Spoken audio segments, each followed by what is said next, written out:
ముందుగా నాకు ఇచ్చిన అవకాశాన్ని బట్టి దేవునికి వందనాలు చెల్లిస్తున్నాను. అలాగే నా యొక్క ఆత్మీయ తల్లిదండ్రులు బిషప్ శామ్యుల్ పట్ట మరియు పాస్టర్ మర్లిన్ పట్ట గారికి కూడా నాకు ఇచ్చిన అవకాశాన్ని బట్టి వందనాలు చెల్లిస్తున్నాను. మీ బైబిల్ ఉన్నట్లయితే హెబ్రీలకు రాసిన పత్రిక 4వ అధ్యాయము, హెబ్రీలు 4వ అధ్యాయము మొదటి 2 వచనాలు చదువుకుందాం. హెబ్రీలు 4వ అధ్యాయము మొదటి 2 వచనాలు గమనించండి. నేను ఇప్పుడు చెప్పిన మాట ఏదో నేను ఆలోచించి వచ్చి చెప్పాను అనుకోవద్దు. దేవుడు మాట్లాడుతున్నాడు మనందరితో. మన అపాయింట్మెంట్ ఆయన క్యాలెండర్లో ఇంకా ఉంది. రాబో రోజుల్లో మీరు త్వరగా ఆయన వాక్యాన్ని మీ జీవితంలో నెరవేర్చబడటం చూడబోతున్నారు. ఆమెన్. హెబ్రీలు 4వ అధ్యాయం మొదటి 2 వచనాలు. ఆయన యొక్క విశ్రాంతిలో ప్రవేశించుదుమను వాగ్దానము ఇంకా నిలిచి ఉండగా మీలో ఎవడైనను ఒకవేళ ఆ వాగ్దానము పొందకుండా తప్పిపోవునేమో అని భయము కలిగి ఉందము. వారికి ప్రకటింపబడినట్లు మనకు సువార్త ప్రకటింపబడను, కానీ వారు వినిన వారితో విశ్వాసము కలవారై కలిగి ఉండలేదు కనుక విన్న వాక్యము వారికి నిష్ప్రయోజనమైనదాయను. గమనించండి, 2వ వచనం చదివినప్పుడు చాలా ఆశ్చర్యపడ్డాను. ఏమంటది వాక్యంలో? ఏం ప్రకటించబడింది? వారికి ప్రకటించబడినట్లు మనకును సువార్త ప్రకటించబడిందంట. ఏం ప్రకటించబడింది వారికి? చెప్పండి, ఏం ప్రకటించబడింది? సువార్త. చూడండి, ఈ వాక్యం చదివినప్పుడు వాక్యం ఏం రాయబడి ఉంటుంది? ప్రకటించబడిన వాక్యము వారికి నిష్ప్రయోజనమైందని ఉంటుంది వాక్యంలో. అది చదివి మొదటిసారి చాలా ఆశ్చర్యపడ్డాను. ఎందుకంటే సువార్త అంటే ఏంటో రోమిలకు రాసిన పత్రిక 1వ అధ్యాయం 16వ వచనంలో ఉంటుంది. చదవండి, రోమిలు 1వ అధ్యాయం 16వ వచనంలో పౌలు సువార్త గురించి మాట్లాడుతూ ఒక మాట అంటాడు. చూడండి ఏమంటుందో. నేను చదువుతాను, గమనించండి. సువార్తను గూర్చి నేను సిగ్గుపడువాను కాను, ఏలయనగా నమ్ము ప్రతి వానికి మొదట యూదునికి గ్రీసు దేశస్థునికి కూడా రక్షణ కలుగచేయుటకు అది దేవుని శక్తి అయి ఉన్నదంట. చూడండి, ఇక్కడ ఏమంటుంది వాక్యంలో? సువార్త అంటే దేవుని శక్తి. అంటే హెబ్రీలు 4:2 వచనాలు గమనించినట్లయితే వారికి ఏం ప్రకటించబడింది? దేవుని శక్తి ప్రకటించబడింది. కానీ ఆ వాక్యము అంటే ప్రకటించబడిన వాక్యము వారికి నిష్ప్రయోజనమైందని వాక్యంలో రాయబడి ఉంటుంది అనమాట. అంటే నేను అదెలా సాధ్యమవుతుంది? దేవుని శక్తి ప్రకటించబడినప్పుడు, దేవుని మాట లేదా దేవుని సువార్త ప్రకటించబడినప్పుడు నిష్ప్రయోజనం ఎలా జరిగిందనే ఆలోచన వచ్చిందన్నమాట. దానికి ముందు ఇంకో వచనం చూపిస్తాను. చూడండి, కీర్తనలు 138 2వ వచనం. కీర్తనలు 138 2వ వచనం గమనించిన ఏమంటుంది వాక్యంలో? 138:2. నీ పరిశుద్ధాలయము తట్టు నేను నమస్కారము చేయుచున్నాను, నీ నామమంతటి కంటే నీవిచ్చిన వాక్యము నీవు గొప్ప చేసి ఉన్నావు. ఏమంటారు? నీ నామము కంటే నీ వాక్యం నీవు గొప్ప చేసి. అంటే దేవుని నామము కంటే దేవుని వాక్యం గొప్పదంట కదా. ఆ వాక్యము వారికి ప్రకటించబడింది, కానీ అది నిష్ప్రయోజనమైంది అని ఉంటుంది అన్నమాట వాక్యంలో. ఇంకో వచనం, హెబ్రీలు 2:3 వచనం. 2వ అధ్యాయము 3వ వచనం గమనించండి ఏమంటుందో. ఇంత గొప్ప రక్షణను మనము నిర్లక్ష్యం చేసిన ఎడల ఎలాగూ తప్పించుకుందుము. 11:3 హెబ్రీలు 11:3 వచనం. ప్రపంచములు దేవుని వాక్యము వలన నిర్మాణమైనవనియు అందును బట్టి దృశ్యమైనది కనపడు పదార్థముల చేత నిర్మింపబడలేదనియు విశ్వాసం చేత గ్రహించుకొనుచున్నాము. ఏమంటుంది వాక్యం? ప్రపంచములు ఎలా నిర్మించబడ్డాయి? దేవుని వాక్యము వల్ల. చూడండి, అంటే ఏ మాటతోనైతే దేవుడు ఈ ప్రపంచాన్ని సృష్టించాడో, ఏ మాటతో అయితే దేవుడు భూమిని గాలిలో వేలాడతీశాడో, ఏ మాటతో అయితే దేవుడు సమస్తమును సృష్టించాడో, ఆ మాట వారికి ప్రకటించబడినప్పుడు అది నిష్ప్రయోజనమైందని ఉంటుంది అన్నమాట వాక్యంలో. నేను చదివి చాలా ఆశ్చర్యపడ్డాను. ఇది ఎలా సాధ్యం అవుతుంది అంటే దేవుని శక్తి వారి జీవితంలో నిష్ప్రయోజనంగా ఉండిందంట కదా. దేవుని మాట ఆయన నామము కంటే గొప్ప అయింది ఆయన మాట అని ఉంటుంది వాక్యంలో కదా. ఆ మాట వీరికి ప్రకటించబడినప్పుడు ఆ మాట నిష్ప్రయోజనమైందని వాక్యంలో రాయబడి ఉంటుంది. అయితే దీన్ని బట్టి చాలా ఆశ్చర్యపడ్డాను. అది ఎలా సాధ్యమవుతుంది అంటే, ఎందుకంటే వాక్యంలో ఏం రాయబడి ఉంటుంది? దేవునికి అసాధ్యమైనది ఏదీ లేదు. అంటే దేవునికి అసాధ్యమైనది ఏదీ లేదంటే దేవుని మాటకు కూడా అసాధ్యమైనది ఏదీ లేదు. హల్లెలూయా. ఇంకో వచనం చూపిస్తాను. మత్తయి సువార్త 24:35 వచనం. మత్తయి సువార్త 24:35 వచనం. చూడండి ఏమంటుందో. ఆకాశమును భూమియు గతించును గాని నా మాటలు ఏ మాత్రమును గతింపవు. హల్లెలూయా. చూడు, ఆయన మాట ఎప్పటికీ కూడా నిరంతరముగా నిలిచే మాట అన్నమాట కదా. గమనించండి, ఈ మాట దేవుని వాక్యము వారికి ప్రకటించబడినప్పుడు అది నిష్ప్రయోజనమైందని ఉంటుంది అన్నమాట వాక్యంలో. అయితే మొట్టమొదటిసారి చదివినప్పుడు నేను అసలు నమ్మలేకపోయాను ఈ మాటను. ఎందుకంటే దేవుని మాట ఎలా నిష్ప్రయోజనంగా ఉంటుంది కదా. దేవుని మాట ఫలితం తేకుండా ఎలా అనే విషయానికి నేను చాలా ఆశ్చర్యపడ్డాను. అప్పుడు నేను నేర్చుకున్న ప్రాముఖ్యమైన విషయం ఏంటంటే, దేవుని వాక్యము మన జీవితంలో నెరవేర్చబడాలంటే మన పాత్ర అనేది కూడా ఉంటుంది. చూడండి, మరొకసారి ఒక వచనం చదువుకుందాం. హెబ్రీలు 4:2 హీబ్రూస్ చాప్టర్ 4:2 చూడండి ఏమంటుంది. వారికి ప్రకటింపబడినట్లు మనకును సువార్త ప్రకటింపబడిన సువార్త ప్రకటించబడింది, కానీ వారు వినిన వారితో విశ్వాసం కలవారై ఉండలేదు కనుక విన్న వాక్యము వారికి నిష్ప్రయోజనమైనదాయను. ఇంగ్లీష్ బైబుల్ ఏముంటుంది అంటే, they fail to mix it with faith. విశ్వాసముతో కలపలేకపోయారు కాబట్టి ఆ వాక్యము నిష్ప్రయోజనమైందని వాక్యంలో రాయబడి ఉంటుంది అనమాట. అయితే దీన్ని బట్టి నేను నేర్చుకున్న ప్రాముఖ్యమైన విషయం ఏంటంటే, దేవుడు ఒక మాట పలికితే ఆ మాట దానంతట అదే నెరవేర్చబడటం సాధ్యం కాదు. చూడు, దేవుడు మనకు వాగ్దానాలు ఇస్తాడు, దేవుడు మనతో మాట్లాడతాడు. దేవుడు మాట్లాడాడు కాబట్టి ఆ వాక్యం దానంతట అదే మన జీవితంలో నెరవేర్చబడడం సాధ్యం కాదు. దాన్ని బట్టి మనకు ఒక బాధ్యత ఉంటుంది. నేను ఎప్పుడు కూడా ఈ మాట అంటాను, ఏమంటాను, దేవుని వాగ్దానాలు మన జీవితంలో నెరవేర్చబడాలంటే మన బాధ్యత అనేది ఉంటుంది. నా బాధ్యత ఏంటో నేను గుర్తించకుండా, నేనేం చేయాలో నేను అది గుర్తించకుండా, దేవుడు ఏదైతే ఆజ్ఞాపిస్తున్నాడో అది నేను చేయకుండా, దేవుని వాక్యానికి విధేయత చూపించకుండా దేవుని వాక్యం నా జీవితంలో నెరవేర్చబడటం సాధ్యం కాదు. అర్థమైన వారు ఆమెను చెప్పండి. చూడండి, ఎందుకు నిరర్థకమైంది వాక్యం, ఎందుకు నిష్ప్రయోజనమైంది వారి జీవితంలో? విన్న వాక్యాన్ని వారు విశ్వాసంతో కలపలేదంట. విన్న వాక్యాన్ని విశ్వాసంతో కలిపినప్పుడే దేవుని వాక్యము లేదా దేవుని వాగ్దానాలు నా జీవితంలో నెరవేర్చబడతాయి. చూడండి, ఏమన్నాడు దేవుడు, ఈ సంవత్సరము ఇయర్ ఆఫ్ ఎన్లార్జ్మెంట్ అన్నాడు. విస్తరించే సంవత్సరం కదా, విస్తరించే సంవత్సరం అని ఉంటుంది వాక్యంలో. మనం అందరం ఏం చేసామో, వాక్యం మనకు విడుదలైనప్పుడు చప్పళ్ళు కొడుతూ కేకలు వేస్తూ దేవునికి స్తుతించాము, ఆరాధించాము, అవునా? కానీ గమనించండి, కేవలం చప్పట్లు కొట్టి కేకలు వేస్తే ఆ వాక్యం నెరవేర్చబడటం సాధ్యం కాదు. మొట్టమొదటగా మన బాధ్యత విన్న వాక్యాన్ని విశ్వాసంతో కలపాల. విన్న వాక్యాన్ని విశ్వాసంతో వారు కలపలేకపోయారు కాబట్టి దేవుడు చెప్పిన మాట అయినప్పటికీ ఆ మాట నిష్ప్రయోజనమైందని ఉంటుంది వాక్యంలో. చూడండి, ఏమన్నాను, ఆయన మాట ఎప్పటికీ గతించదు, ఆయన నామము కంటే గొప్పదైంది ఆయన మాట కదా. ఈ లోకాన్ని లేకపోతే సృష్టిని నిర్మించిన మాట అంటే ఆ మాటకి అసాధ్యమైనది ఏదీ లేదు. కానీ ఆ మాట వారికి అంటే సువార్త వారికి ప్రకటించబడినప్పుడు, సువార్త అంటే ఏంటి? శుభవార్త, గుడ్ న్యూస్ కదా. చూడండి, సువార్త వారికి ప్రకటించబడినప్పుడు ఆ మాట నిష్ప్రయోజనమైందంట వాక్యంలో. ఎందుకంటే వారి బాధ్యత ఏంటో వారు గుర్తించలేదు, వారు ఏం చేయాలో అది చేయలేదు. కాబట్టి అంటే దేవుడు ఏదైతే కోరుకుంటున్నాడు, దేవుడు ఏం కోరుకుంటున్నాడు? విన్న వాక్యాన్ని విశ్వాసంతో కలపటం మన బాధ్యత కదా. ఎప్పుడైతే మనం విన్న వాక్యాన్ని విశ్వాసంతో కలుపుతామో, పరిస్థితులు ఎలా ఉన్నప్పటికీ కూడా దేవుడు పలికిన మాట ఖచ్చితంగా మన జీవితంలో నెరవేర్చబడుతుంది. నమ్మిన వారు ఆమెను చెప్పండి కదా. అయితే గమనించండి, ఏం జరిగింది? వారి బాధ్యత ఏంటో అది వారు నెరవేర్చలేదు, వారు ఏం చేయాలో అది చేయలేదు. కాబట్టి దేవుడు పలికిన మాట అయినప్పటికీ కూడా ఆ వాక్యం వారి జీవితంలో నెరవేర్చబడలేదు. చూడండి, ఈ సంఘటన లేకపోతే ఈ పరిస్థితి కేవలం హెబ్రీలు ఆ పత్రిక రాసినప్పుడు ఉన్న సమయమే కాదు. ఈ రోజుల్లో కూడా అలా చాలామంది ప్రజలు, జనాలు లేకపోతే విశ్వాసులు సంఘాల్లో ఉన్నారన్నమాట. చూడండి, ఈ రోజు కూడా సంవత్సరం తర్వాత సంవత్సరం ఒక వాక్యం మనకు విడుదలవుతుంది, అవునా? ఒక ప్రవచనమైన వాక్యం లేకపోతే వాగ్దానం దేవుడు మనకి ఇస్తాడు. సుమారు గత 16-17 సంవత్సరాల నుంచి మనకు ప్రతి సంవత్సరం దేవుడు ఒక మాట ఇస్తున్నాడు కదా. కానీ గమనించండి, ఎంతమంది జీవితంలో ఆ 17 వాక్యాలు లేకపోతే వాగ్దానం నెరవేర్చబడ్డాయి కదా. నేను గమనిస్తున్నాను గత 16-17 సంవత్సరాల నుంచి చాలామంది మాటను స్వీకరిస్తారు, కానీ సంవత్సరం అయిపోయేసరికి ఆ మాట వారి జీవితంలో నెరవేర్చబడటం నేను చూడలేదు. దానికి కారణము తప్పు, లోపం దేవుడిలో లేదు, మనలో ఉందన్నమాట. చూడండి, దేవుని వాక్యం నా జీవితంలో నెరవేర్చబడలేదు అంటే తప్పు దేవుడిది కాదు, లోపం నాలో ఉంది. ఏంటి? నేనేం చేయాలో అది నేను చేయట్లేదు కదా, నా బాధ్యతను నేను నెరవేర్చట్లేదు. అందుకే దేవుని చిత్తమైనప్పటికీ కూడా ఆయన వాక్యం నా జీవితంలో నిష్ప్రయోజనంగా మిగిలిపోతుందంట కదా. అయితే ఏం నేర్చుకున్నాం మనం? వారు విశ్వాసంతో కలపలేకపోయారు కాబట్టి దేవుడు వారికి ఇచ్చిన వాగ్దానం వారి జీవితంలో నెరవేర్చబడలేదు. ఇక్కడ ఎవరి గురించి మాట్లాడుతుంది? ఇజ్రాయెల్ జనాంగం గురించి మాట్లాడుతుంది కదా. దేవుడు ఏమన్నాడు? ఐగుప్తు నుంచి విడిపించి వాగ్దానపు దేశంలో అంటే పాలు తేనెలు ప్రవహించే దేశంలో మిమ్మల్ని నడిపించి అక్కడ మీరు జీవించడానికి దేవుడు వాగ్దానం ఇచ్చాడు కదా.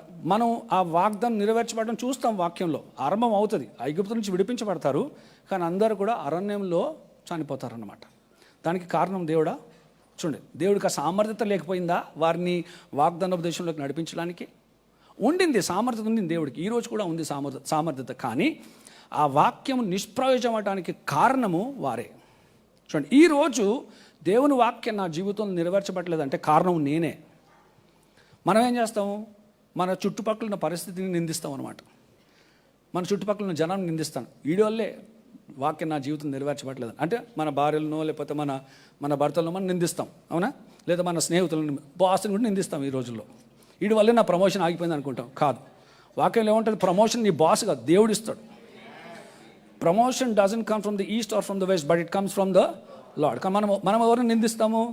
బాస్ని నిర్ణయిస్తాం, లేకపోతే కొలీగ్ని మనతో పాటు పనిచేసే వాడిని నిర్ణయిస్తాం. వీడు ఇచ్చాడు లంచం, అందుకే ఆడికొచ్చింది ప్రమోషన్, నాకు రాలేదు, అవునా? చూడండి, ఏం చేస్తాం మనం అంటే మనుషులుగా మనం ఏం చేస్తామంటే బాధ్యత తీసుకోము. అది ప్రాబ్లం మనతో. ఎప్పుడైనా దేవుని వాక్యం నెరవేర్చబట్టలేదు, లేకపోతే మనం ఏదైతే ఆశపడుతున్నామో, లేకపోతే దేవుడు ఏదైతే వాగ్దానం ఇచ్చాడో ఆ వాగ్దానం మన జీవితం నెరవేర్చబడలేదంటే చివరి వరకు కూడా కారణం మనం అని చెప్పం. మనం ఎప్పుడు కూడా లింకులు ఆడుకుంటూ ఉంటామంట. ఎవరు దీనికి కారణం? ఎవరు ఈ పరిస్థితిని, దానిపైనే మన దృష్టి ఉంటుంది. కానీ ఏదైతే సత్యమో అది మనం గుర్తించము. చూడండి, ఈరోజు నేను ఏ పరిస్థితుల్లో ఉన్నానో దానికి కారణము నేనే. నువ్వు ఏ పరిస్థితుల్లో ఉన్నావో దానికి కారణము నువ్వే. మనం ఏం చేస్తాం? సులభంగా అంతా కూడా సాతాను పైన నెట్టేస్తాం, అవునా? 2000 సంవత్సరాల క్రితం సాతాను ఓడిపోయాడు, మీ పైన ఎలాంటి అధికారము లేదు, సాతాను ఏం చేయలేడు మీకు. కానీ మనం ఏం చేస్తాము? సులభంగా దొరికేది ఒక్కడే నూకేస్తాము. నాకేమనిపిస్తుంది అంటే కొన్నిసార్లు అనుకుంటాడేమో సాతాను, అరే నేనేం చేశాను బాబు అని అనుకుంటాడేమో కదా. ఏం చేస్తాం మనం? ఎందుకు? ఆ బాధ్యత తీసుకోం మనం. కానీ గమనించండి, ఏమంటుంది వాక్యంలో? దేవుని శక్తి వారికి ప్రకటించబడినప్పుడు ఆ వాక్యము నిష్ప్రయోజనంగా ఉండిందంట. చాలా ఆశ్చర్యపడ్డాను. అది ఎలా సాధ్యం అన్నప్పుడు అదే వచనంలో నేను ఏం చూశాను? కారణం చూశాను. ఏముంటుంది వాక్యంలో? విన్న వాక్యాన్ని విశ్వాసముతో కలపలేకపోయారంట వారు. అయితే మీ అందరికీ తెలుసు, నేను వాక్యం చదివితే నాకు అలవాటు ఏంటి? ప్రశ్నలు అడగటం. అయితే మొట్టమొదటి ప్రశ్న, నాకు వచ్చిన ప్రశ్న, వాక్యాన్ని విశ్వాసంతో కలపటం అంటే ఏంటి కదా? ఇంగ్లీష్లో ఏముంటుంది? They failed to see the promise of God manifest in their life because they failed to mix it with faith. So the first question that I had was, how do I mix faith with the word that I hear? చూడండి, విశ్వాసాన్ని విన్న వాక్యంతో నేను ఎలా కలపగలను? ఎందుకంటే అది తెలియకపోతే దేవుడు ఏం చెప్పినా కూడా అది నిష్ప్రయోజనంగానే ఉండిపోతుంది నా జీవితంలో కదా. కాబట్టి నా బాధ్యత కనీసం నేను విశ్వాసంతో కలపాలి, విన్న వాక్యాన్ని విశ్వాసంతో కలపాలి, అవునా? చూడండి, ఏమంటుంది వాక్యంలో? హెబ్రీయులకు రాసిన పత్రిక 11:6 ఏం రాయబడి ఉంటుంది? విశ్వాసము లేకుండా దేవుడికి ఇష్టడై జీవించుట అసాధ్యము, ఆయన వద్దకు వచ్చిన వారు ఆయన ఉన్నాడనియు ఆయన్ని వెతుకు వానికి ఫలము దయచేవాడని నమ్మవలను కదా అని ఉంటుంది వాక్యంలో. కనీసం అంతానే చేయాలి మనం కదా. దేవుడు సన్నిధిలో అడుగు పెడితే విశ్వాసంతోనే అడుగు పెట్టాలి, అనుమానంతో లేదా ప్రశ్నలతోని, లేదా దేవుడు చేస్తాడో లేదో, బహుశా ఇది నా లక్కీ డేనేమో అనుకొని మనం అడుగు పెడితే దేవుని వాక్యం నెరవేర్చబడటం, లేకపోతే దేవుడు ప్లీజ్ అవటం సాధ్యం కాదు కదా. కాబట్టి వాక్యంలో రాయబడి ఉంటుంది, దేవుని వాక్యం నా జీవితంలో నెరవేర్చబడాలంటే నేను విన్న వాక్యాన్ని విశ్వాసంతో కలపాలా. అది నేను చేయలేకపోతే, ఆ సామర్థ్యత నాలో లేకపోతే, దేవుడు ఎంత చెప్పినా, దేవునికి ఎంత సామర్థ్యత ఉన్నా ఆయన వాక్యం నా జీవితంలో నెరవేర్చబడటం సాధ్యం కాదు. చూడు, ఐగుప్తు నుంచి విడిపించిన దేవుడు వారిని వాగ్దానోపదేశంలోనికి తీసుకోలేకపోయాడు, అవునా? ఫరో కోపం నుంచి కాపాడి అక్కడి నుంచి విడిపించిన దేవుడు వారిని వాగ్దానోపదేశంలోకి నడిపించలేకపోయాడు. కారణం దేవుడు కాదు, వారి. ఆ వచనంలో ఉంటుంది, వాక్యంలో కారణం ఉంటుంది. ఏముంటుంది? విశ్వాసంతో కలపలేకపోయారంట. అయితే ఈ యొక్క సత్యం లేకపోతే ఈ యొక్క సూత్రాన్ని నేను నేర్చుకున్నప్పుడు లేకపోతే తెలిసినప్పుడు మొట్టమొదటి ప్రశ్న దేవుని అడిగాను ఏంటంటే, ప్రభువా సరే తప్పు నాదే, నేను ఒప్పుకుంటున్నాను, లోపం నాలోనే ఉంది కదా. చూడండి, దేవుడి దగ్గర ఏమైనా దాయగలమా మనము కదా? ఎవరిని ఎంత నిందించినా దేవుడికి తెలుసు, నీకు తెలుసు కారణం ఏంటో కదా. కాబట్టి దేవుడి సన్నిధిలోకి వెళ్ళి, ప్రభువా అర్థమైపోయింది, తప్పు నాదే, లోపం నాలోనే ఉంది, నాకు ఇప్పుడు అర్థమైన విషయం ఏంటి? విన్న వాక్యాన్ని నేను విశ్వాసంతో కలపాలి. ఇది ఎలా చేయాలో ప్రభువా నాకు నేర్పించమన్నప్పుడు రెండు ప్రాముఖ్యమైన సత్యం లేకపోతే సూత్రాలు దేవుడు నాకు వాక్యం నుంచి చూపించాడు. చూడండి, ఈ రెండు విషయాలు కనుక మనం చేసినట్లయితే విన్న వాక్యాన్ని విశ్వాసంతో కలుపుతాం. అది జరిగినప్పుడు పరిస్థితులు ఎంత అసహజంగా ఉన్నప్పటికీ కూడా ఖచ్చితంగా దేవుని వాక్యం మన జీవితంలో నెరవేర్చబడుతుంది కదా. చూడండి, ఉదాహరణ యెహోషువ కాలేబులు. చూడండి, యెహోషువ కాలేబులతో మాట్లాడిన మాట, ఇజ్రాయెల్ జనాంగంతో మాట్లాడిన మాట ఒక్కటే. అవునా? అందరితో దేవుడు ఒకటే మాట అన్నాడు, ఇద్దరికి వేరే వాగ్దానం ఇవ్వలేదు. అందరితో ఒకటే మాట అన్నాడు. కానీ కేవలం ఇద్దరే ఆ వాక్యం వారి జీవితంలో నెరవేర్చబడటం చూశారు. కేవలం ఇద్దరే. చూడండి, వారు వాగ్దాన దేశంలోకి ప్రవేశించినప్పుడు, ఐగుప్తు వదిలిపెట్టినప్పుడు ఒకటే వయసు కాదు ఇద్దరు వారిది కదా. ఐగుప్తు వదిలిపెట్టినప్పుడు సుమారు 40 సంవత్సరాలు ఉన్నారు. వాగ్దాన దేశంలో అడుగుపెట్టి దేవుడు వారి కొరకు ఏర్పాటు చేసిన స్వాస్థ్యాన్ని వారు పొందుకునే సమయానికి వారు సుమారు 85 సంవత్సరాలు ఒక్కొక్కరు కదా. 85 సంవత్సరాలకి చాలామంది బతకరు కూడా, చనిపోతారు, రిటైర్మెంట్ అయిపోయి చనిపోతారు. కానీ ఆ వయసులో కూడా సహజంగా సామర్థ్యత లేనప్పటికీ, సహజంగా పరిస్థితులు చూస్తే అసహజమైన పరిస్థితులు, మార్గము లేదు, అలాంటి పరిస్థితుల్లో కూడా దేవుని వాక్యం వారి జీవితంలో నెరవేర్చబడింది. ఎందుకంటే వీరిద్దరూ మాత్రమే విన్న వాక్యాన్ని విశ్వాసంతో కలిపారనమాట.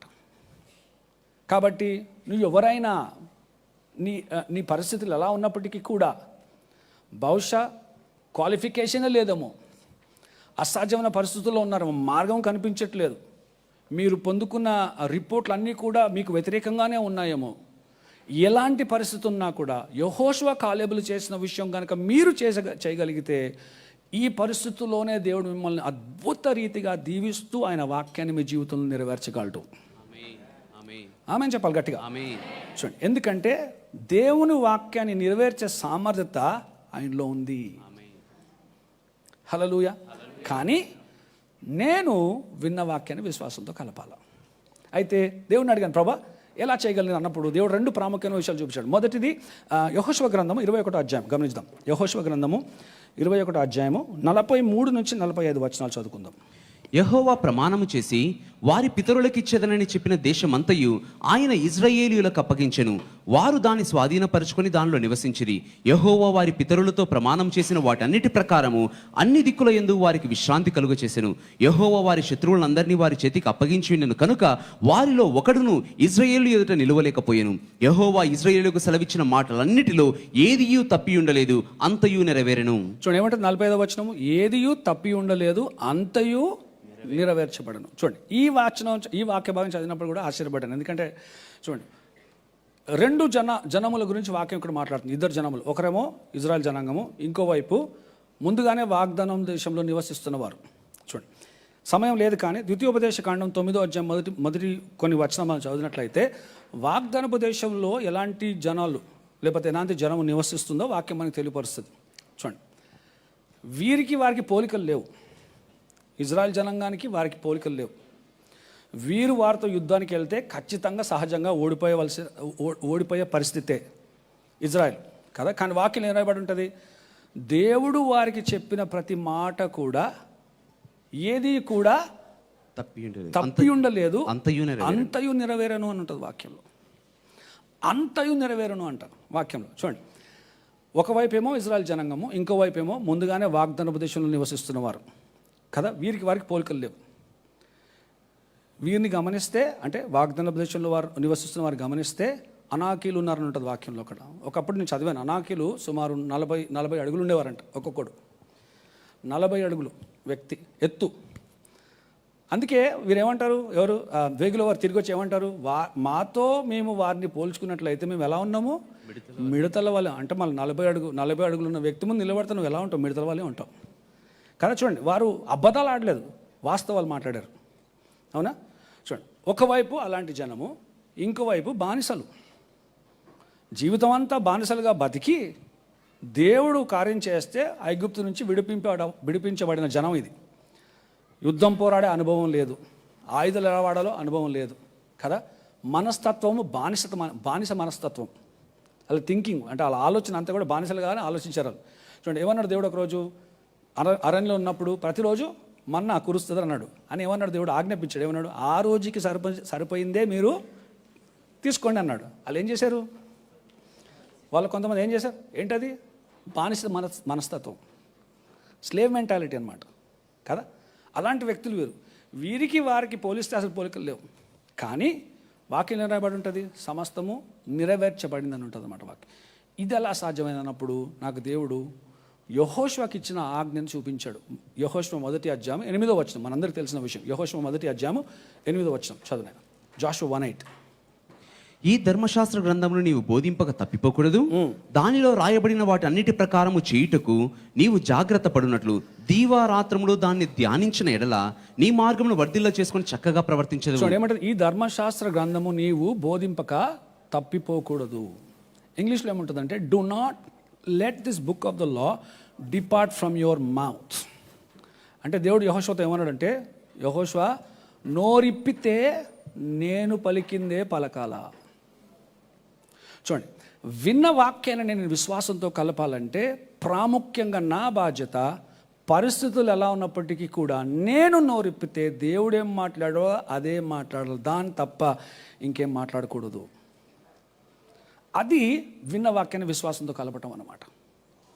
చూడండి, ఈ ఆజ్ఞ యెహోషువకి ఇచ్చినప్పుడు పరిస్థితులు ఎలానో తెలుసు కదా మీకు, మనందరికీ పరిస్థితులు ఎలానో తెలుసు. ఎక్కడున్నాడు యెహోషువ? ఇంకా వాగ్దాన దేశంలో ప్రవేశించలేదు, యోర్దానికి అటువైపు ఉన్నాడు కదా. మొట్టమొదటి ఆటంకం వారికి, అంటే వాగ్దానోపదేశంలో ప్రవేశించడానికి మొట్టమొదటి ఆటంకము యోర్దాన్ నది. వాక్యం ఏం రాయబడి ఉంటుంది? వీరు నదిని దాటే సమయానికి అది పొంగి పొరులుతుందంట కదా. కానీ దేవుడు ఏమన్నాడు? నోరు విప్పితే నేను పలికిందే పలకాల. బహుశా ప్రస్తుతం మీరు తోకగా ఉన్నారేమో, కానీ దేవుడు ఏమన్నాడు అదే మాట్లాడాల. చూడండి, వాస్తవాలు మాట్లాడొద్దు, సత్యం మాట్లాడాల.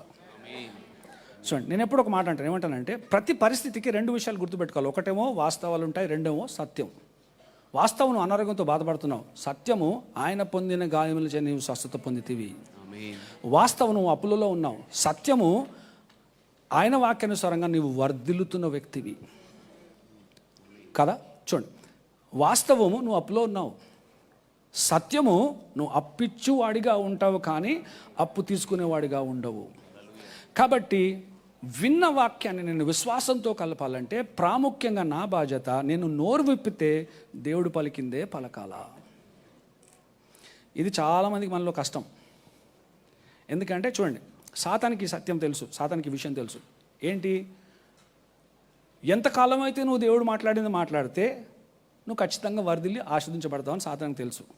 కాబట్టి సాతానికి ఏం అవసరము? నీ నోటి నుంచి దేవుని వాక్యానికి వ్యతిరేకమైన మాటలు రావటం సాతానికి అవసరం.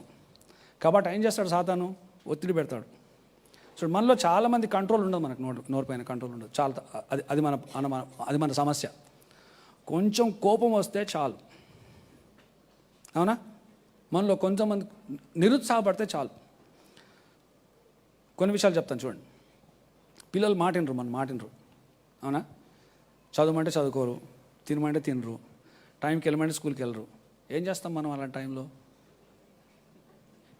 నువ్వు ఆశీర్వదించబడిన బిడ్డ అంటామా?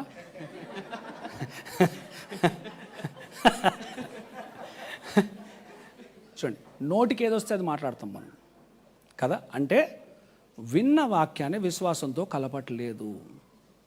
ఎలా వర్ధిల్లుతారు మన పిల్లలు? ఎలా తలగా ఉంటారు? ఎలా గొప్పవారు అవుతారు? జీవితం అంతా, అంటే సుమారు 18 నుంచి 25 సంవత్సరాలు మన ఇంట్లో ఉంటారు. 18 సంవత్సరాల నుంచి 25 సంవత్సరాల వరకు మనం ఇష్టం వచ్చినట్టు మాట్లాడి వారి జీవితంలో వర్ధిల్లాలంటే సాధ్యమా? చూడండి, దానికి కారణము తల్లిదండ్రులు. దేవుడు పలికిన మాట తప్ప ఇంకే మాట కూడా మాట్లాడొద్దు. బహుశా మీకు క్యాన్సర్ ఉందని డాక్టర్ చెప్పాడేమో. చూడండి, డాక్టర్ ఇచ్చే రిపోర్ట్ని నమ్ముతారా, దేవుడు చెప్పిన రిపోర్ట్ని నమ్ముతారా? అందరం అదే అంటాం ఇక్కడ కదా. సంఘంలో కూర్చుంటే అంత పరిశుద్ధులమే మనం కదా, చాలా పరిశుద్ధులం సంఘంలో. బయట అడుగు పెడితే సంఘంలో ఏమైనా అంతా మర్చిపోతాం, డాక్టర్ చెప్పింది గుర్తు వస్తుంది. చూడండి, ఏం చెప్తున్నానంటే ఈ సమయంలో ప్రాముఖ్యంగా మనం ఒక గుర్తుపెట్టుకోవాల్సిన విషయం ఏంటంటే, ఇలా మనం ఎప్పుడైతే విన్న వాక్యాన్ని విశ్వాసంతో కలపటం ప్రయత్నిస్తామో సాతాను మాత్రం చేతులు ముడుచుకొని కూర్చోడు, ఖచ్చితంగా వస్తాడు శోధన పెట్టడానికి. అప్పటి వరకు లేని నొప్పి అప్పుడు ఆరంభమవుతుంది. కదా, అప్పటి వరకు లేని సమస్య ఎక్కడి నుంచో మీ జీవితంలోకి వస్తుంది అనమాట. ఎందుకు, ఏం చేస్తున్నాడు సాతాను? ఒత్తిడి పెడుతున్నాడు. ఎక్కడ? మీ నోటి పైన. He's putting pressure on your mouth. ఎందుకంటే సాతానుకు తెలుసు, ఒక్క మాట కనుక నువ్వు దేవుని వాక్యానికి వ్యతిరేకంగా మాట్లాడితే చాలు, ఆ మాట నీ జీవితంలో నిష్ప్రయోజనంగా మిగిలిపోతుంది అనమాట. వర్ధిల్లదు, అంటే నెరవేర్చబడదు, ఫలితం ఉండదన్నమాట. కాబట్టి అందుకే దేవుడు యెహోషువతో ఏమన్నాడు?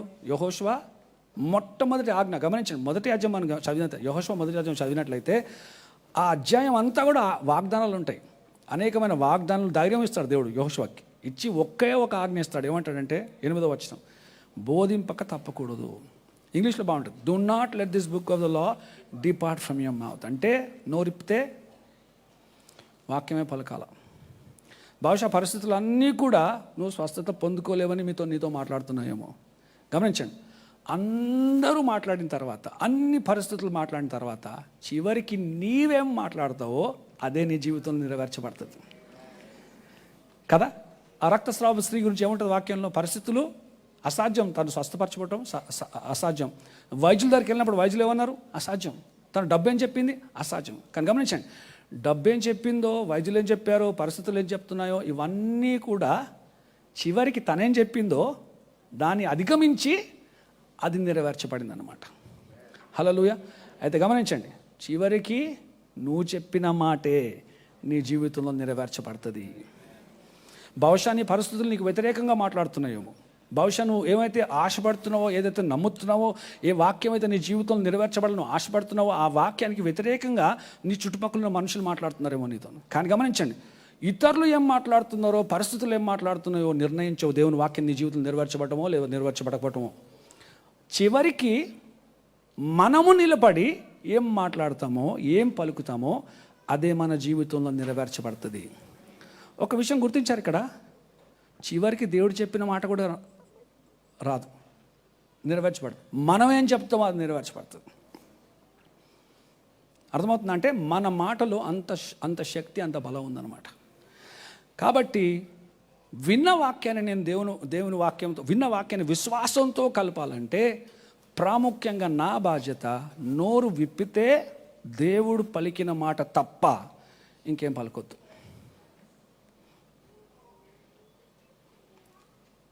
ప్రమోషన్ నాకు దేవుడిస్తున్నాడు అని పలకండి.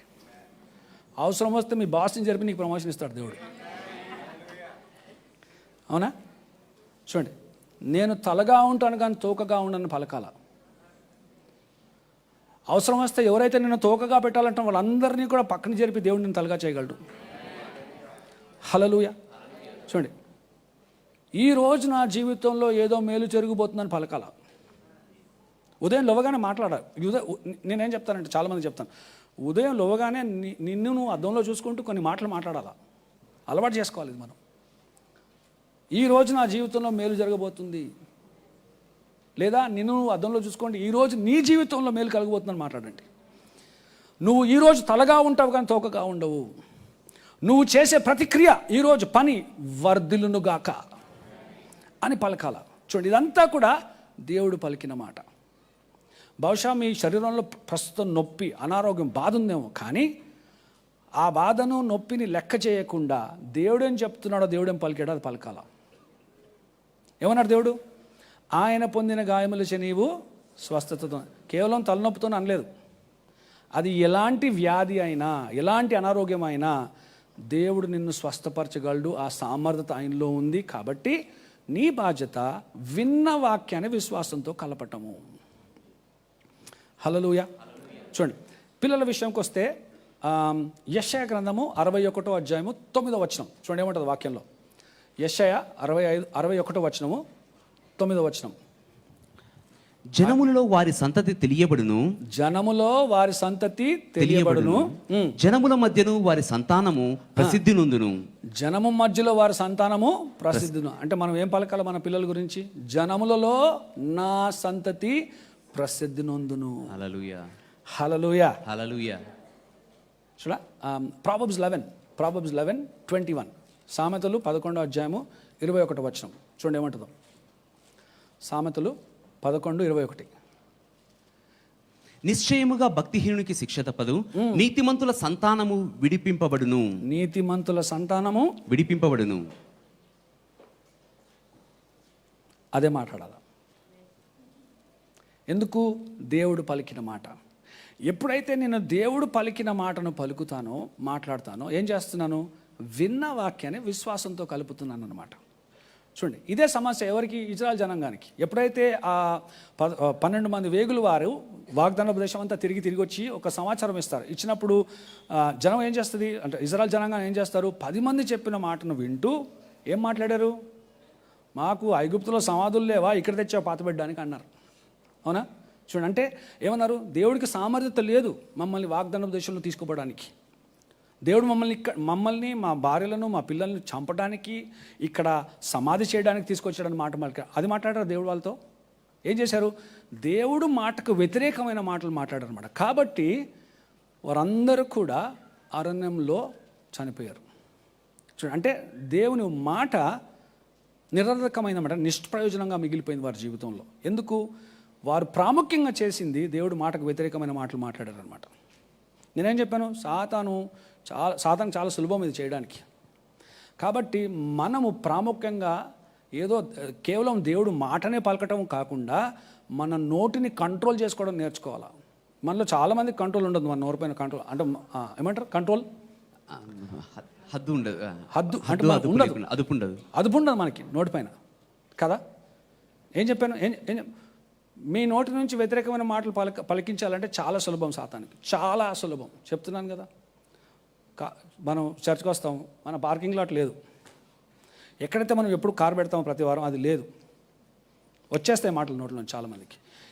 ఏంటంటే మనకు అదుపు లేదు మన నోటి పైన కదా. కొంచెం కష్టం వస్తే అంతవరకు దేవుడు చేసిన మేలులు అన్నీ మర్చిపోయి ఇష్టం వచ్చినట్టు మాట్లాడడం మొదలు పెడతాం అన్నమాట. అది విశ్వాసం కలపడం కాదు. చూడండి, పరిస్థితులు ఎలా ఉన్నప్పటికీ కూడా దృఢంగా ధైర్యంగా నిలబడి నిబ్బరముతో ఎప్పుడైతే మనం దేవుడు వాక్యాన్ని మాట్లాడతామో పరిస్థితులు మారుతాయి. హల్లెలూయా. చూడండి, ఇది ఎప్పుడు ఒక మాట అంటాను. ఏమంటానంటే, పరిస్థితులకు దేవుని వాక్యాన్ని మార్చే బలము సామర్థ్యత లేదు. దేవుని వాక్యానికి పరిస్థితులు మార్చే సామర్థ్యత బలం ఉందన్నమాట. ఆమేన్ కదా. ప్రస్తుతం నువ్వు ఏమైతే ఎదుర్కొంటున్నావో అది కేవలం కొద్ది రోజులకే, ఇది కూడా గడిచిపోతుంది.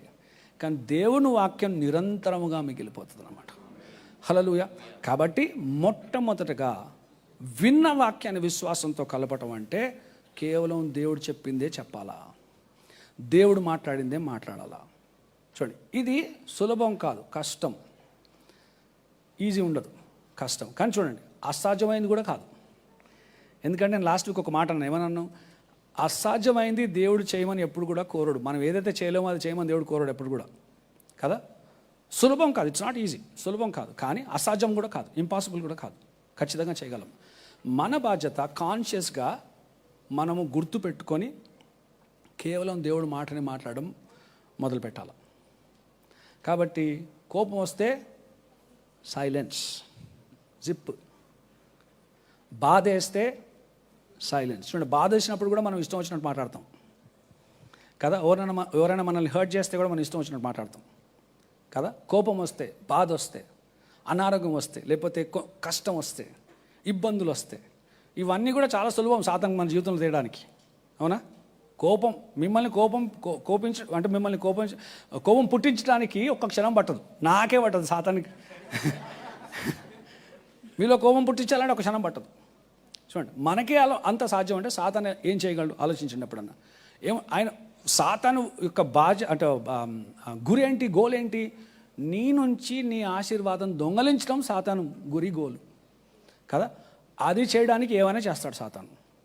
కానీ మనము కూడా అంతే నిబ్బరంగా, నేను కూడా దేవుని వాక్యం నా జీవితంలో నెరవేర్చబడడానికి ఏమైనా చేస్తానని సిద్ధమైనట్లయితే సాతాను మిమ్మల్ని ఆపలేడు. పరిస్థితులు మిమ్మల్ని ఆపలేవు. ఎంత అసహజమైన పరిస్థితులు ఉన్నా ఆ పరిస్థితులు మిమ్మల్ని ఆపలేవు. ఖచ్చితంగా దేవుని వాక్యం మీ జీవితంలో నెరవేర్చబడతాయి. చూడండి, మళ్ళీ ఉదాహరణ యెహోషువ కాలేబులో. చూడండి, ఆ జానుబావులు 40 అడుగులు ఉన్న వ్యక్తి యెహోషువ ముందు నిలబడినప్పటికీ కూడా యెహోషువ దేవుడు తన కొరకు ఏర్పాటు చేసిన స్వాస్థ్యాన్ని పొందుకున్నాడు. కాలేబు 85 సంవత్సరాలు ఉన్నప్పుడు పొందుకున్నాడంట తన స్వాస్థ్యాన్ని. హల్లెలూయా. ఎందుకు? కేవలము దేవుడు పలికిన మాటలే మాట్లాడారు వీరిద్దరు. అంటే విన్న వాక్యాన్ని విశ్వాసంతో కలిపారన్నమాట. హల్లెలూయా. కాబట్టి మొదటగా విశ్వాసంతో లేదా విన్న వాక్యాన్ని విశ్వాసంతో కలపాలంటే మొట్టమొదటి మన బాధ్యత దేవుని వాక్యాన్నే పలకటం. రెండోది కేవలం పలకటమే కాకుండా దేవుని వాక్యానుసారంగా నడుచుకోవటం, యాక్టింగ్ ఆన్ ద వర్డ్.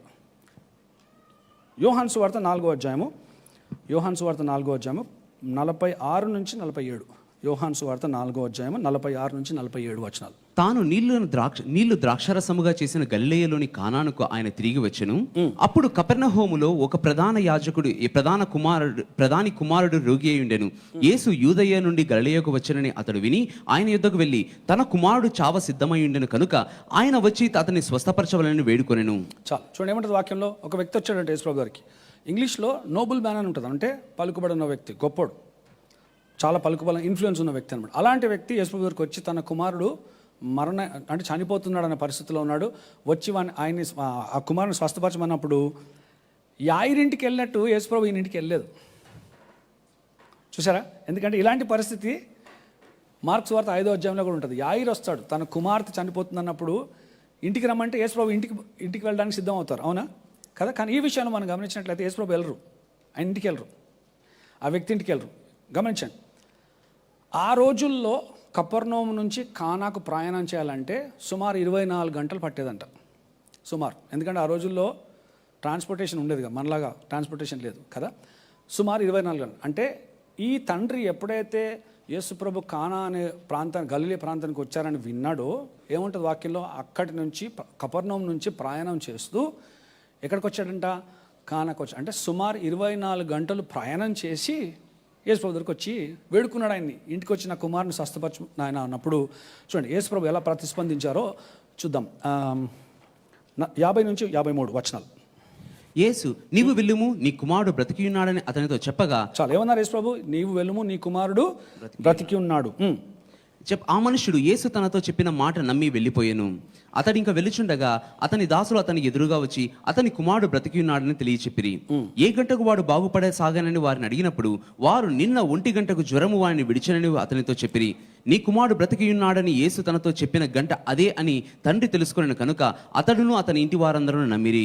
చూడమంటే వాక్యంలో యేసు ప్రభు నీ కుమారుడు బ్రతికి ఉన్నాడు అని అన్న వెంటనే ఆ వ్యక్తి తన ప్రయాణం మళ్ళీ ఆరంభించాడంట. ఎక్కడి నుంచి?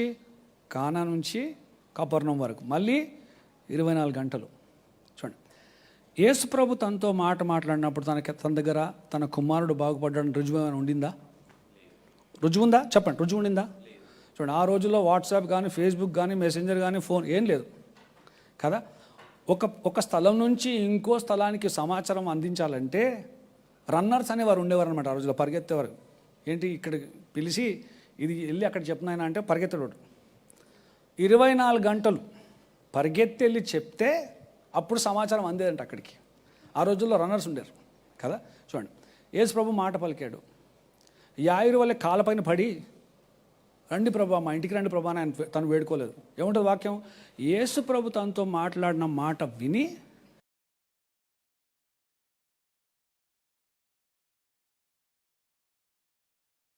మాట్లాడిన మాలో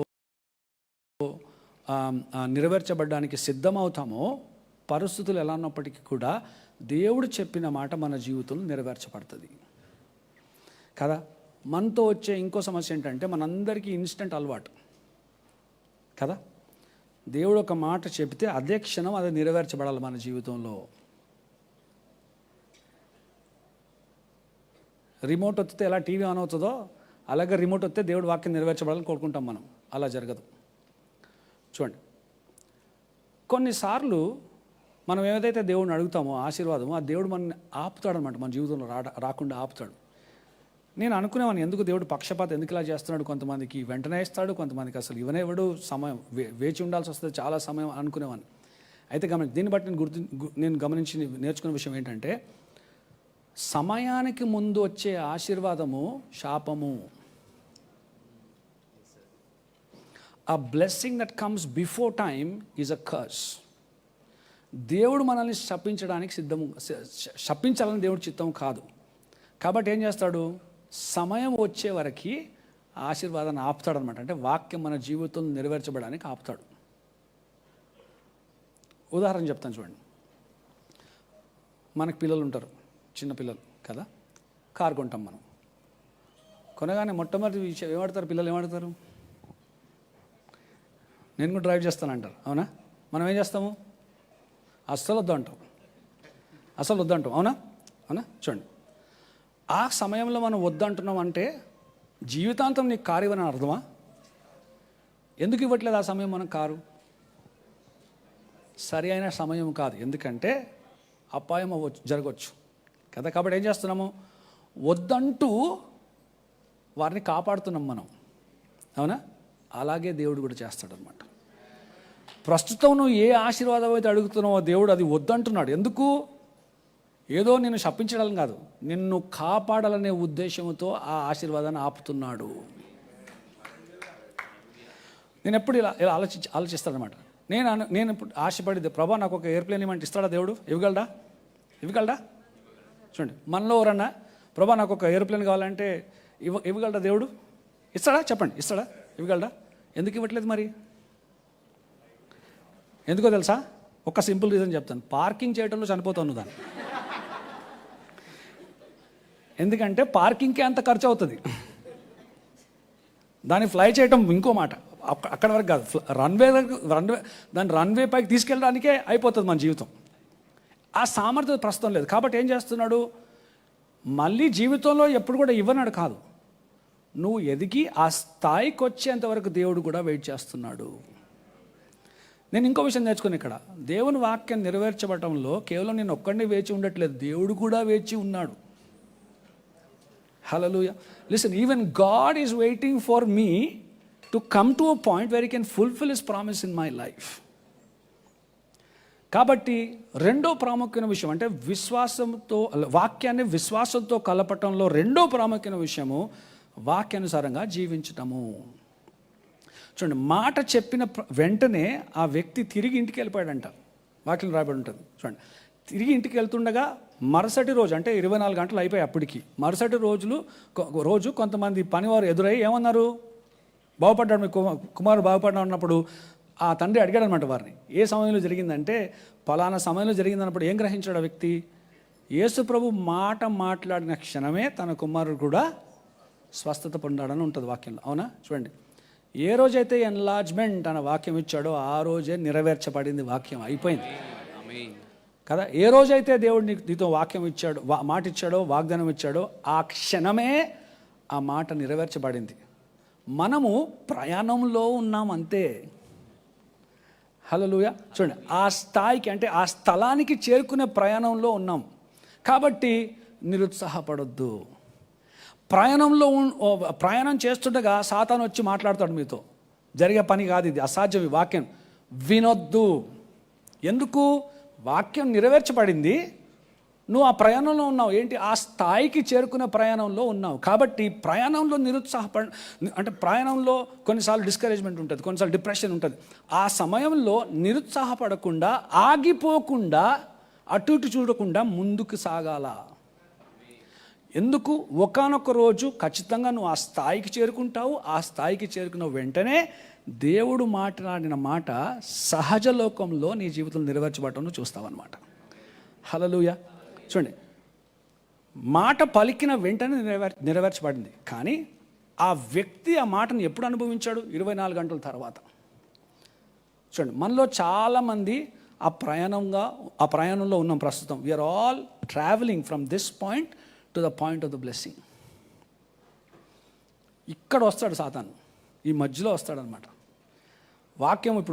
వాక్యం స్వీకరిస్తున్నప్పుడు, లేకపోతే దేవుడు మనతో మాట్లాడుతున్నప్పుడు మాట మనం విన్నప్పుడు రాడు సాతాను. లేదా ఆ వాక్యం సహజంగా మన జీవితం నెరవేర్చబడినప్పుడు ఉన్నాడు సాతాను. ఎప్పుడు ఉంటాడంటే ఈ మధ్యలో ఉంటాడనమాట. చాలా కష్టమైన సమయం, అంటే ఇబ్బంది కలిగిన సమయం ఈ వెయిటింగ్ పీరియడ్. మనలో చాలామంది ప్రస్తుతం ఖచ్చితంగా చెప్తున్నాను, ఈ ప్రయాణంలో ఉన్నాము. చూడండి, ఆగిపోకండి, నిరుత్సాహపడకండి, దేవుడు వాక్యానికి వ్యతిరేకంగా మాట్లాడకండి,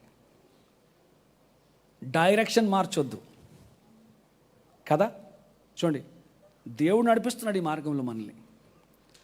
ఆయన నడిపిస్తున్నాడు కాబట్టి మనం కాపాడే బాధ్యత ఆయనదే. ఈ పరిస్థితుల్లో నిరుత్సాహపడితే, ఆ ప్రయాణంలో నిరుత్సాహపడితే మనల్ని బలపరిచే బాధ్యత ఆయనదే, మనల్ని పోషించుట ఆయనదే. కానీ ఆ మార్గం నుంచి మనం అడుగు బయట పెడితే దేవుడి చేతులు పైకెత్తేస్తాడు. చూడండి, నేనేం నేర్చుకున్నానంటే ఐగుప్తు దేశం నుంచి వాగ్దానపు దేశాలకు ప్రయాణము కేవలం 11 రోజులంట. కేవలం 11 రోజులే ఐగుప్తు నుంచి వాగ్దాన దేశంలో ప్రయాణం. కానీ దేవుడు వారిని ఎక్కడి నుంచి తీసుకెళ్తాడు? అరణ్యం నుంచి తీసుకెళ్తాడు కదా. చూడండి, వారు కనుక 11 రోజులు ప్రయాణం తీసుకున్నట్లయితే ఖచ్చితంగా విఫలమయ్యేవారు. ఎందుకు? అది దేవుని మార్గము కాదు. వారు దేవుని మార్గంలో నడిచారు కాబట్టి మన్నా ఉండింది, దేవుడు మార్గంలో నడిచారు కాబట్టి ఎర్ర సముద్రం సపరేట్ వేరైంది కదా. దేవుడు మార్గంలో ఉన్నారు కాబట్టి అవసరం ఉన్నప్పుడు కూడా నీరు ఇచ్చారు దేవుడు వారికి. అంటే వారికి ఏం అవసరమో అదంతా కూడా సమకూర్చారు దేవుడు. ఎందుకు? ఆ ప్రయాణం అంటే దేవుడు మార్గంలో ప్రయాణం చేస్తారు కాబట్టి జరిగింది. కాబట్టి వినండి, ప్రస్తుతం నిరుత్సాహంలో ఉన్నారేమో, మిమ్మల్ని మీరు గుర్తు చేసుకోండి. నేను ప్రయాణంలో ఉన్నాను, ఐఎమ్ ట్రావెలింగ్. ప్రస్తుతం మీకు ఆ నొప్పి ఉందేమో, బాధ ఉందేమో, ఆ శరీరంలో అనారోగ్యంతో బాధపడుతున్నాం, చాలా కష్టం అనిపిస్తుందేమో. మిమ్మల్ని మీరు గుర్తు చేసుకోండి, ప్రయాణంలో ఉన్నాను.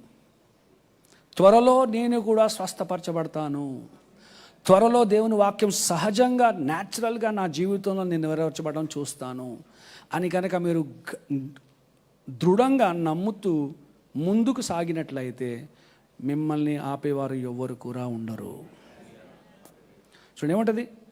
సువార్త వారికి కూడా ప్రకటించబడిందంట. ఆ సువార్త వారికి నిష్ప్రయోజనంగా ఉండింది. ఎందుకంటే విశ్వాసంతో కలపలేకపోయారు. మనం అలా ఉండొద్దు. ఈ క్షణము నుంచి నిర్ణయించుకోండి, నోరు విప్పితే దేవుడు పలికిందే పలుకుతాను, లేకపోతే నోరు విప్పను. ఎంత కష్టమైనా నేను ముందు అడిగేస్తే దేవుడి మార్గంలోనే నడుస్తాను, దాని తప్ప అటు ఇటు తిరగను అని మీరు నిర్ణయించుకొని ఆ నిర్ణయం అనుసారంగా మీరు జీవించడం ఆరంభించినట్లయితే వారు అరణ్యంలో ఉన్నప్పటికీ కూడా ఎలా అయితే కాపాడబడి ఆస్వాదించబడ్డారో మీరు కూడా ప్రయాణంలో కూడా ఆస్వాదించబడతారు, దీవించబడతారు. త్వరలో మీ గమ్యాన్ని మీరు చేరుకుంటారు. విశ్వాసంతో కలపాలి. విన్న వాక్యాన్ని విశ్వాసంతో కలపాలి. ఎప్పుడైతే మనం విన్న వాక్యాన్ని విశ్వాసంతో కలుపుతామో ఖచ్చితంగా ఆ వాక్యం మన జీవితంలో నెరవేర్చబడుతుంది. నమ్మినవారు ఆమెను చెప్పండి. నేర్చుకున్నారా ఏమైనా ఉదయకాలపు సమయం?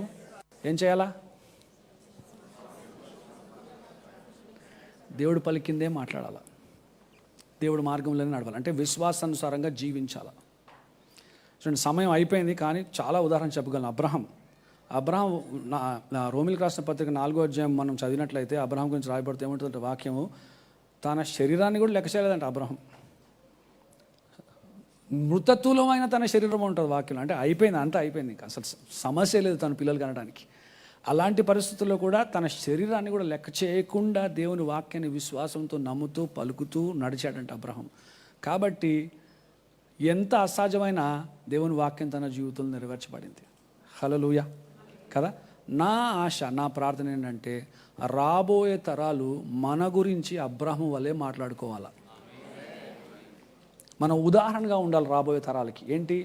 నోరు విప్పితే దేవుని వాక్యం మాత్రమే, జీవిస్తే దేవుని వాక్యానుసారంగానే జీవించడం. అలా మనం ఎప్పుడైతే వాక్యాన్ని విశ్వాసంతో కలుపుతామో ఖచ్చితంగా దేవుని వాక్యం మన జీవితంలో నెరవేర్చబడుతుంది. ఆమె ఒకసారి గట్టిగా హల్లెలూయా చెప్పాలా. అందరూ కూడా తలొంచినట్లయితే ప్రార్థన చేస్తాను. Thank you lord. పరిశుద్ధుడా గొప్ప దేవా, నీకు వందనాలు చెల్లిస్తున్నాం ప్రభా. మరొకసారి మాకు ఇచ్చిన తరుణాన్ని బట్టి నీకు వందనాలు ప్రభా. నీ వాక్యం ద్వారా మాతో మాట్లాడినందుకు నీకు వేలాది స్తోత్రం చెల్లిస్తున్నాం ప్రభా. కేవలం విన్నవారిగా కాకుండా విన్న వాక్యాన్ని క్రియారూపంలో పెట్టడానికి మాకు సహాయం దయచేయమని కోరుకుంటున్నాను.